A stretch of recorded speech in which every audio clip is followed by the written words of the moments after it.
Evening all. How we doing?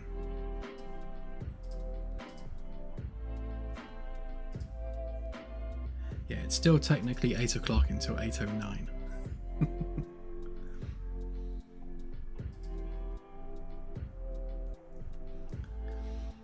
Yeah, 5.4 is all fixed. It turns out actually the issue we had on the last stream with it corrupting was because I was casting to game state, and the act of casting to game state was causing the blueprint to corrupt. I still don't know why that was happening. I tried it multiple times, and literally every time I tried that cast, it would corrupt the blueprint. I switched to a blueprint interface instead, which is the better way of doing it, and it stopped corrupting it at that point. So, still don't know why, but at least I fixed it. And what I'm doing right now is you can probably hear the fans on my computer going mad. We go to mini. This is the engine compiling on 5.5. So assuming that all goes to plan and doesn't crash, then we should be good for 5.5. I fixed the rings on planets. The issue was actually that the main direction light required effects translucent lighting enabled. Now I don't know why. Oh, balls. Yeah, that will need fixing. Yeah, so on 5.4 you don't need that ticked, and on 5.5 you do, which is very weird. Potentially megalights, yes. I'll have a look.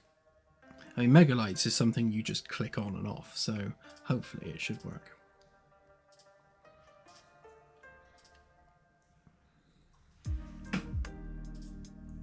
Not quite sure why the shader compiler keeps crashing. It got further than it did earlier, so that's one thing.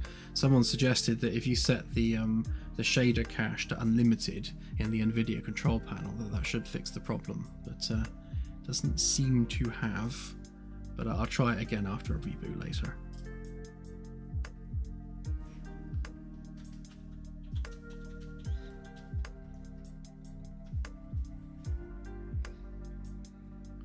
Let's wait for this to finally decide that it failed a minute.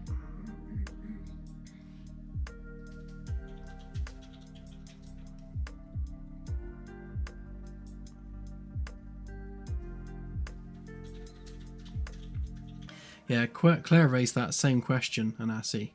Like, why go to 5.5 now? Well, two reasons. One, because Megalights is more performant across the board, or at least it should be. And two, because 5.5 fixes a crash we're having where the camera gets too close to nanite tessellation. So it's just one of those things where if it fixes both of those problems, then it's kind of a win-win. Assuming it compiles. Obviously I backed up 5.4, so it's easy to roll back if this doesn't work.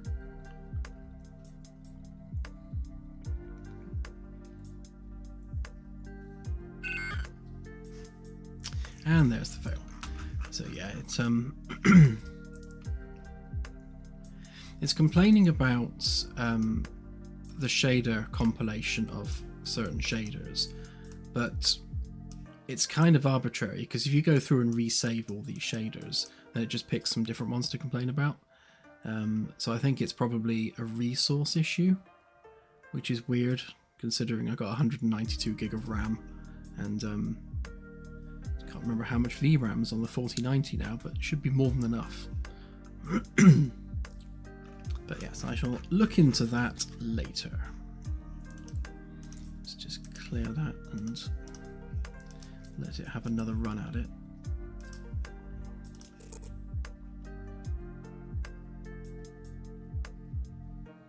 Yeah, all the RAM, actually.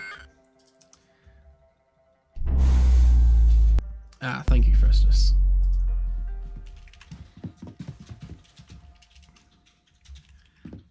So planet's probably a bad example. Let's pick something with more terrain.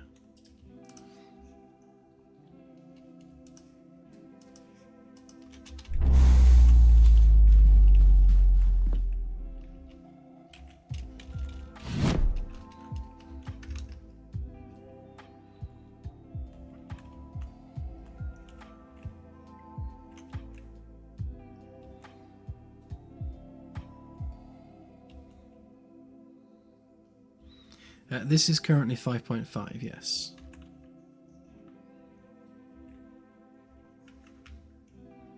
Although I also have 5.4, if need be.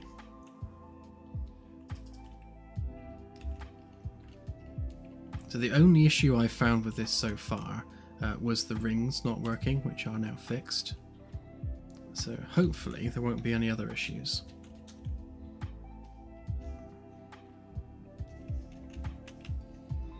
As you can see, as we go low over the terrain, we now have a very basic 3D terrain on the planets. This terrain is driven directly by nanite tessellation, so it's not doing any clever quad tree or anything like that. It's literally just a tessellated surface material. So it's limited in detail. Although I've mentioned before, it's better than a flat 2D texture. And that's about it. But still, it's nice to have a bit of 3D there. See if I can find a bit slightly more terrain. I've tried to make it so that the clouds overwhelm the height map. So the clouds should always be the highest thing, but it depends on their opacity.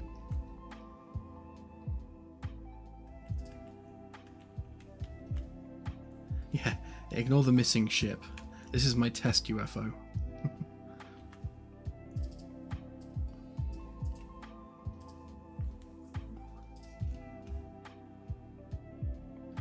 Yeah, gas giants are an awkward one. Because of the size of the actual mesh in the game, given that these planets are all 1-to-1 scale, so you're talking a few thousand kilometers wide.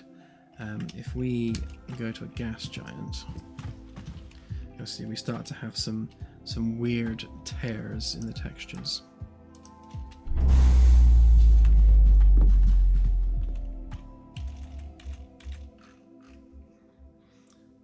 And you can see we have working rings in our 5.5 build.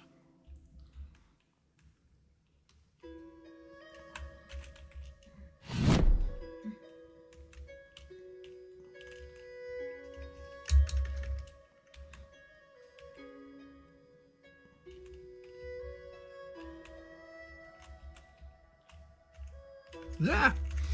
Too fast.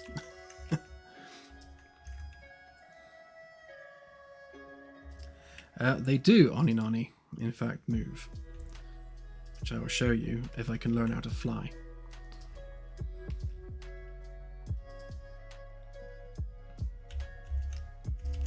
Right, let's try that again with some better piloting skills.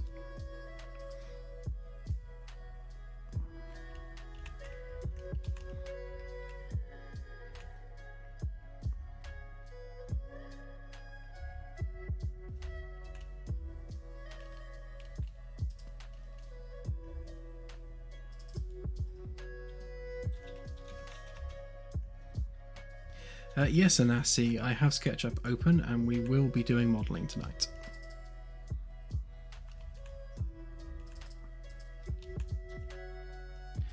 Yeah, so you can see some seams in the tessellation, and the seams only appear on gas giants, as does this crash, seemingly. Yeah, so the issue we have with the gas giants in particular is if you get too close to the tessellation, it crashes. Which is a bit of a pain. But that's only going to... Well, once we have sublight engines put in, you won't be able to get that close. Because there'll be a physical barrier preventing the ship from going that low. Although with gas giants specifically, they'll be volumetric anyway, so it doesn't really matter.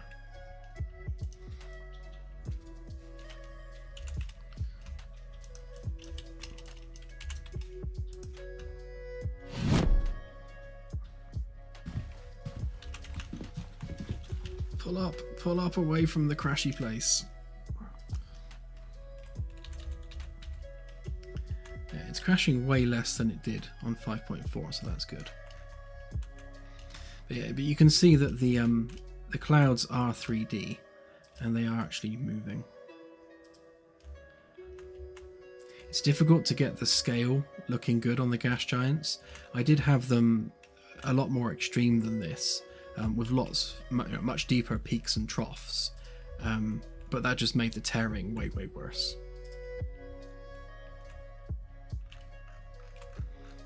You can see there you've got some definite 3D action going on.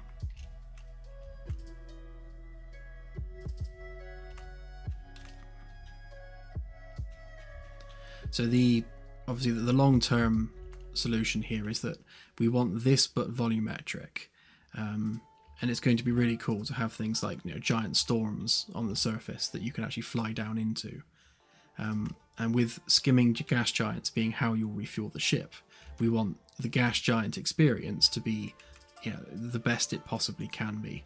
And, you know, I want to be ploughing through clouds, and unless I can plough through clouds, I won't be happy.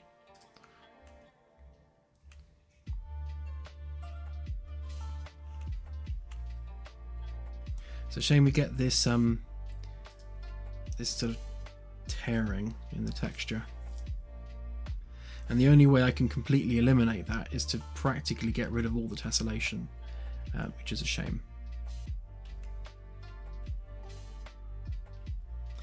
But if you pull up, then they do go away.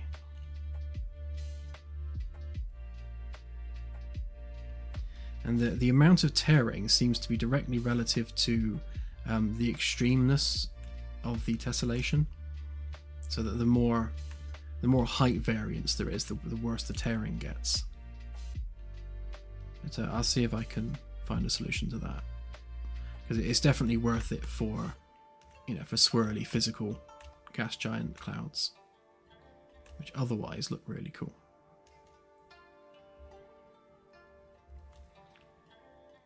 Quite possibly, yeah. I mean, obviously gas giants are huge, so, and again, this is a 1-to-1 scale gas giant, so it's no surprise really that it's having some floating point issues.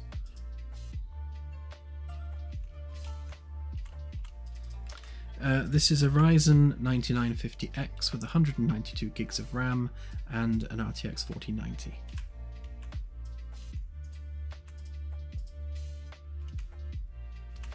Is the beast of a gaming machine, but I need all that RAM for Unreal Engine.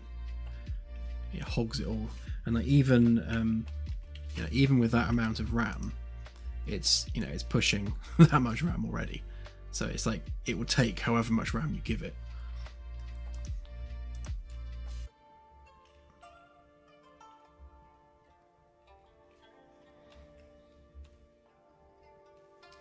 So yeah, so there we go. We have 3D stuff. The other thing I fixed the other day was props. So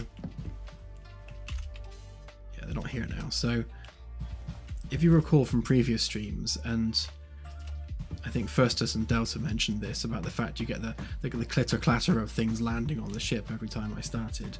That no longer happens because it's no longer spawning those items from a data table. Things on the ship are now spawned properly, based on the save file rather than an arbitrary data table.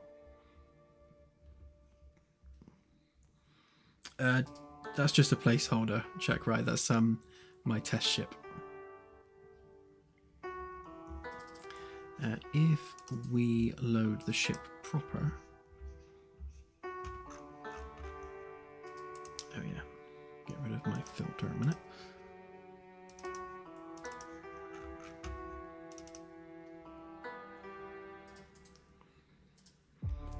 The player position doesn't save. That's not something I've added yet. That is sort of one of the long-term goals, though.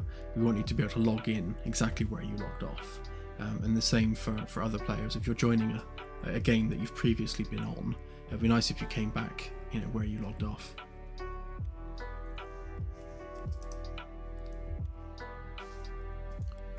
Oh yeah, I also added some balls.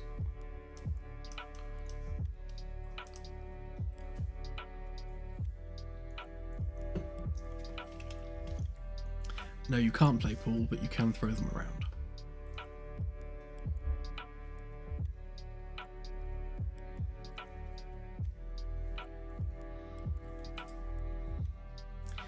No, it's just an 8K texture, big nerd. So there's no surface detail.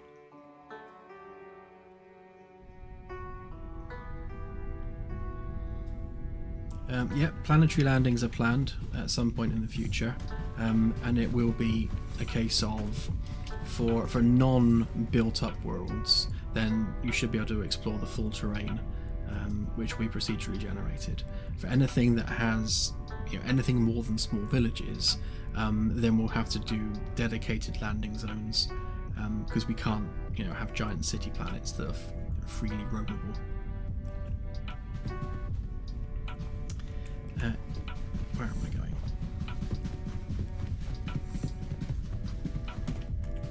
Oh yeah, Jonesy's working again, so being a cat, it's not it's just standing there just doing cat things. But yes, Jonesy's pathing is fixed and Jonesy will move. There we go. Thank you for cooperating.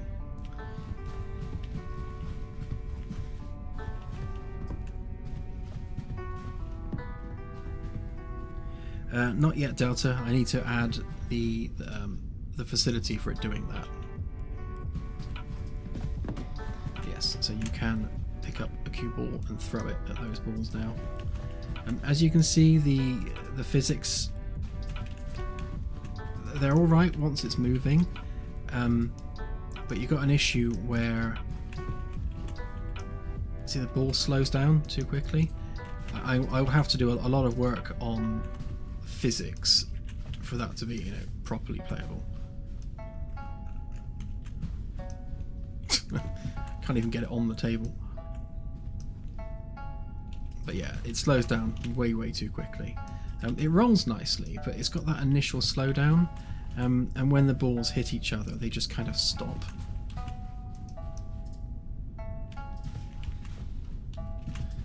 But you can get a cue and kind of shove the balls around.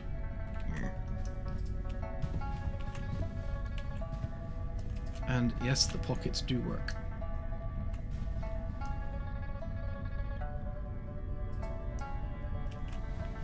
Then you have to just kind of pull the balls out. So you can sort of play. Yeah, it's not a collision issue so much, it's like a friction issue. Like the ball will roll, and once it slows down, it will roll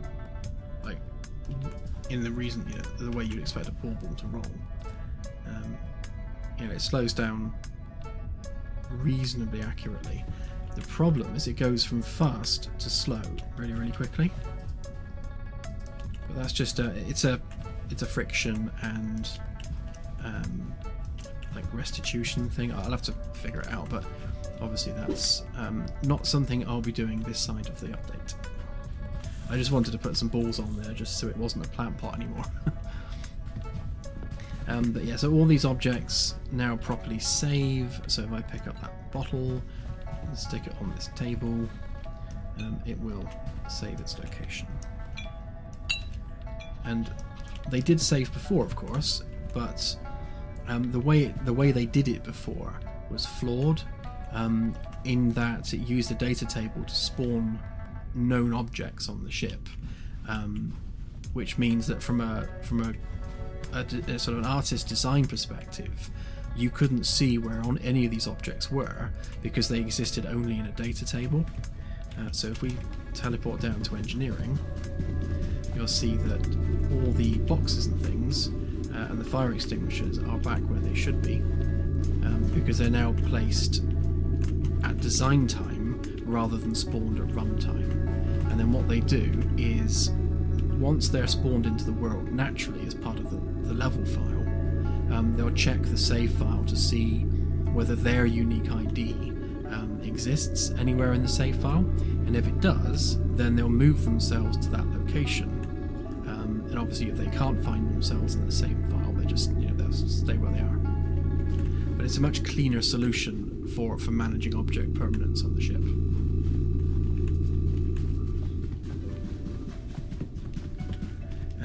If we have a look on B deck, you'll see that Claire's been putting some construction items around the place, which is all very cool. And you can see here's an example of the new system for placing and managing objects. So this one hasn't been set up, which is why it's got a missing seed and a missing ID. Once it has an ID specifically, it will then save. See whether the Roomba just eats it up. No, eat it up.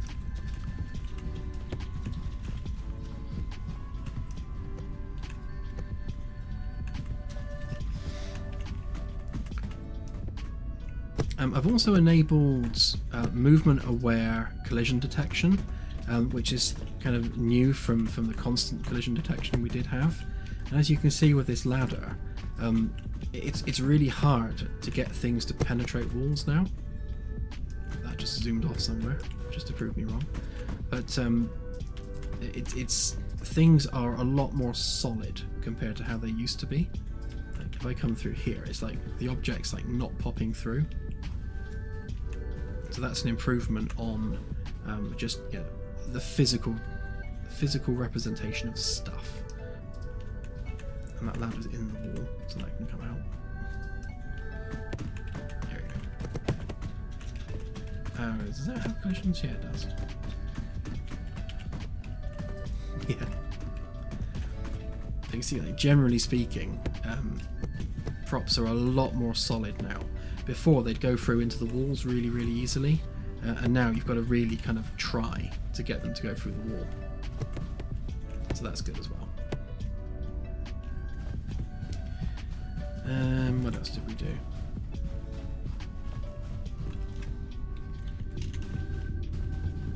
So say Claire's been kind of just putting some construction props around the place. This is a good example actually of the new collisions. These are like hooked onto here, and you have to kind of get them off at the right angle for them to actually come off. And they don't just phase through the geometry.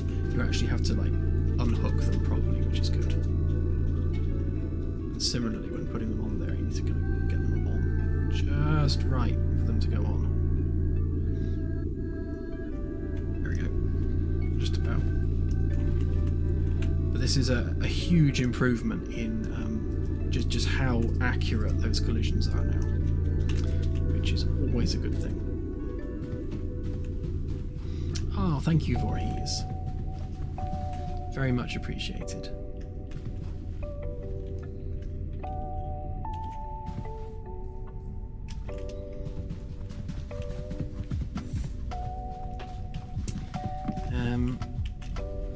Yeah, I think that was most of the stuff I was working on this week.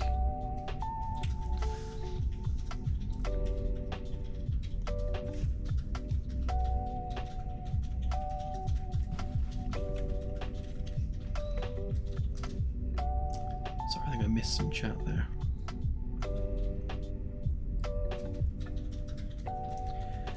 Big Nerd, it's just me doing the development work at the moment with Claire helping, but we're going to be doing another recruitment drive as soon as the demo update is out.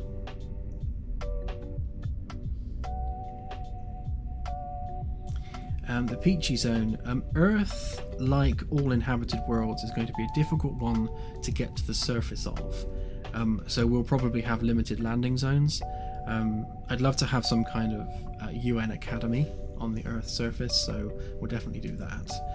Like UN headquarters, that needs to be modelled. So we'll have landing zones you can go to and explore, but you won't be able to just fly out, into the wilderness and just have a jaunt around Earth, because there's just too much stuff. I mean, we can't model the entirety of Earth, surface-wise, anyway. It's different with alien worlds, because obviously you can just procedurally generate the landscape and it doesn't have to be accurate to anything.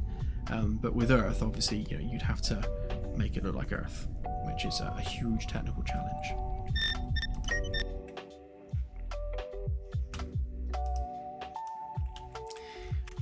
Right, so with that, I think the first thing we'll do is fix the lift and all the places where it's kind of sticking through the geometry. That was one of the things on the fix list that needed doing. And I think also, yeah, we'll fix that, stop that from Z fighting. Maybe get some of these wall panels done for engineering as well. Get these windows put back in here, get the door hole cut through. Yeah, we'll see how far we get with it.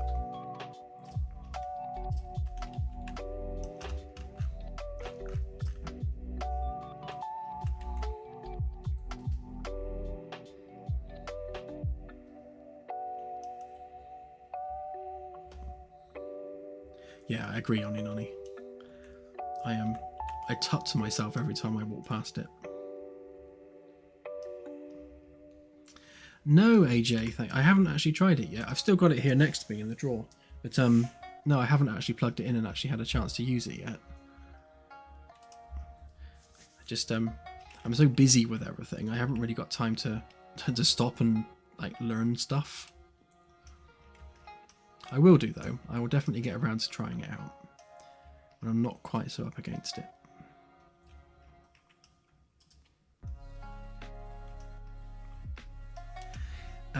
Gap around the stairwell? Oh, do you mean the railings and things?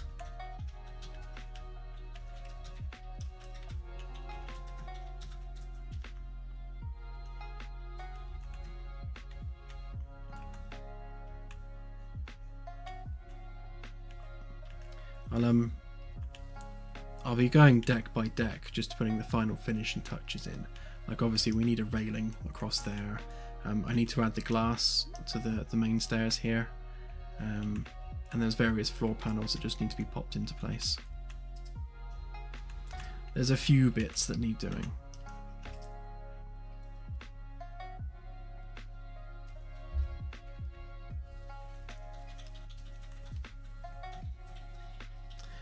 Yes, Big Nerd, we've got, well, Claire has a list. While she's running through and testing, she's always writing things down for me that I need to fix. It's kind of a rolling list, to be honest.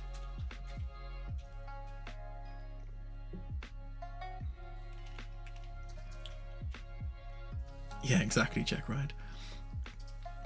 I see what you mean, Anasi. Yeah, so all these this gap here obviously is too low on some decks. Some of them I've fixed already, others I haven't. Here's one that I haven't. So the old framework is only half the height of what it needs to be, so that all needs to be connected up properly.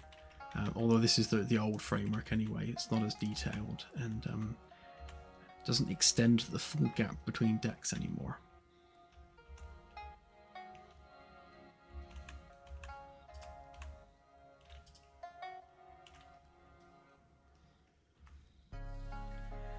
And a more immediate solution for Voorhees would be for it to lock these doors. That's certainly doable.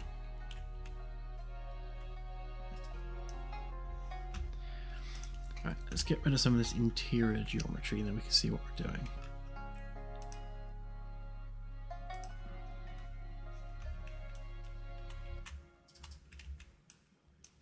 So basically, where we've got this lift shaft here, we've got some of the old lift shaft geometry still there that needs removing, so we've got this clean run all the way down, and rather than having a circular edge to it which it had before with like a little connecting piece there, it now just goes straight into the wall like that, so it needs to go straight all the way down.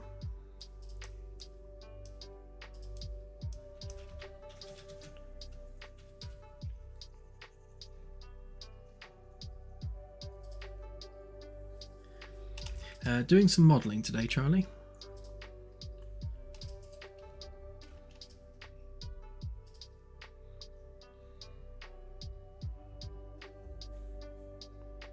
Yeah, for sure, Jamo. I think having the props and things there now is really starting to, as you say, just make it feel a little bit more lived in, like it's an actual place where humans frequent.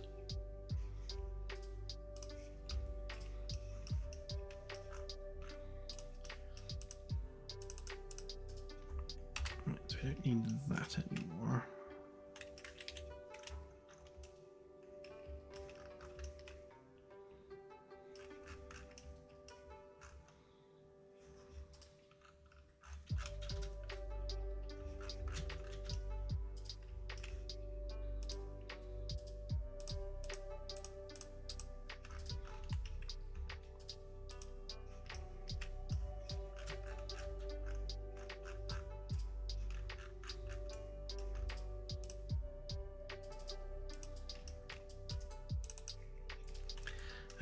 If I've got time, the other thing I'm going to be doing this evening is fixing some of the outer areas here, so the outer maintenance tunnel where you can currently fall through into this, where basically you fall through this straight into space, so that needs fixing. So that would be some of this area here. And we've got G-deck sheet metal, yeah, that one. So it's basically around this outer edge here. It's only got half of a gantry, so it'll be good to get the rest, but the other half of that built in. So that's sealed in once again, because currently when you're doing the cold and dark tutorial, you can easily fall off of there and get lost. So that will be fixed.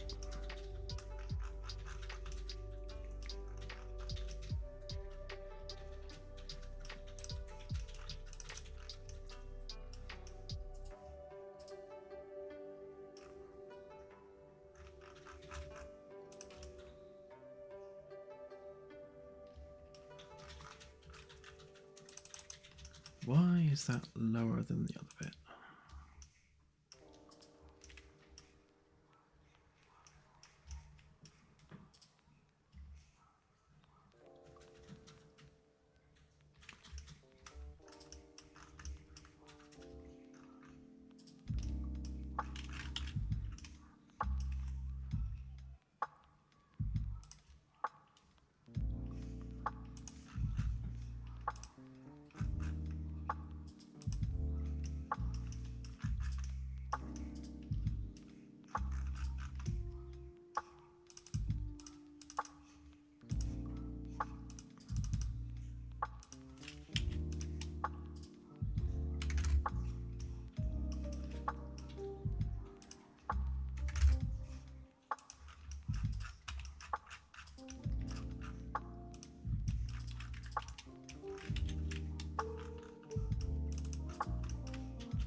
Well, the good thing now, CSI, is now that we have the new prop saving system, it means that it's really easy to literally just create a prop, dump it on a table somewhere, and then the game automatically starts saving its location.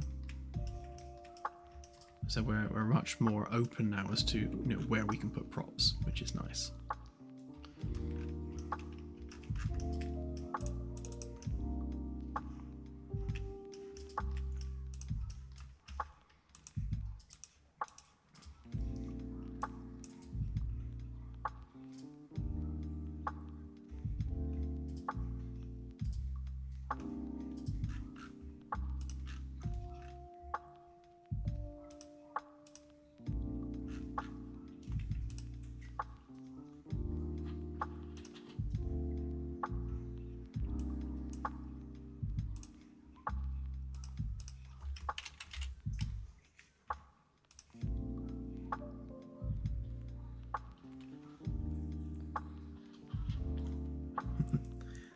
That is true. I'm currently sat in the garden.